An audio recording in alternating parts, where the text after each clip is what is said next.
Interventional అనేది ఏంటంటే, ఇప్పుడు మనకి సింపుల్‌గా చెప్పాలనుకుంటే, మనము ఒక 15, 20 సంవత్సరాల ముందు చూసినప్పుడు హార్ట్ అటాక్ వచ్చింది అంటే, ప్రతి ఒక్కరికి ఛాతీలో ఇక్కడి నుంచి పెద్దగా కోసి బైపాస్ చేసేవాళ్ళు. ఇప్పుడు ఈ లేటెస్ట్‌గా ఇప్పుడు అడ్వాన్స్‌లో మనం చూస్తే చాలామందికి హార్ట్ అటాక్ వచ్చిందంటున్నారు. కానీ by evening patient almost intervention పద్ధతిలో చేసేసి, నార్మల్ రూమ్‌కి షిఫ్ట్ చేసేసి, బై నెక్స్ట్ డే ఇంటికి కూడా పంపించేస్తున్నారు. అంటే మేనేజ్‌మెంట్ అనేది చాలా సింపుల్ అయిపోయింది. అంటే కొయ్యడము అనేది చాలా వరకి తగ్గిపోయి, చాలా వరకు మనం హార్ట్ అటాక్స్ అనేది ఇంటర్వెన్షన్ కార్డియాలజీలో స్టంట్స్ ద్వారా రక్తనాళం ద్వారా వెళ్ళిపోయి స్టంట్స్ ఏసి క్లియర్ చేస్తున్నాం.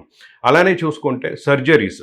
మనకెప్పుడైతే ముందు సర్జరీస్ అనేది చాలా పెద్ద సర్జరీస్ ఉంటుండే. సో, ఇప్పుడు చూసుకుంటే మనం లాప్రోస్కోపీ అని వచ్చింది. అంటే చిన్న హోల్స్ పెట్టేసి లోపలికెళ్ళి అదే సర్జరీ చేస్తున్నారు. ఇంకా అడ్వాన్స్డ్‌గా రోబోటిక్ సర్జరీ అని కూడా వచ్చింది. అంటే ఇంకా పిన్ హోల్ సర్జరీస్. సో, లోపలికెళ్ళేసి అదే సర్జరీ చేస్తున్నాం. అదే విధంగా ఈ ఇంటర్వెన్షన్ అనేది అదే పద్ధతిలో అడ్వాన్స్‌మెంట్‌గా రక్తనరం ద్వారా వెళ్లి చేయడం అనమాట. అంటే మనకి గ్లూకోజ్ లైన్ ఏదైతే పెడతామో సెలైన్ ఎక్కించడానికి, అదే పద్ధతిలో కాల్లో కానీ, చేతిలో కానీ రక్తనరాల్లో పెట్టి, ఒక చిన్న గ్లూకోజ్ లైన్ లాగా పెట్టి, ఐవీ లైన్ లాగా పెట్టి, దాని ద్వారా సన్నని ట్యూబ్స్ అండ్ వైర్స్ వేసుకుంటూ వెళ్ళి, శరీరంలో ప్రతి భాగానికి రక్తం అనేది సప్లై చేస్తుంది. సో, మనం ఎక్కడికైనా ఈ రక్తనరం ద్వారా ప్రతి భాగానికి వెళ్ళడానికి అవకాశం ఉంటుంది.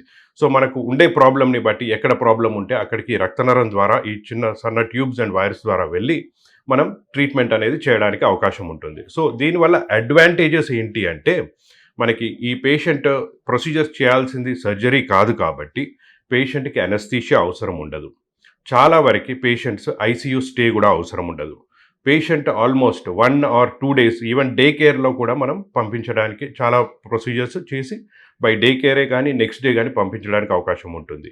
అండ్ పేషెంట్ నెక్స్ట్ డే నుంచే తన వర్క్స్ అంటే తన పనులన్నీ తాను చేసుకోగలుగుతారు. బెడ్ రెస్ట్ అనేది అవసరం ఉండదు.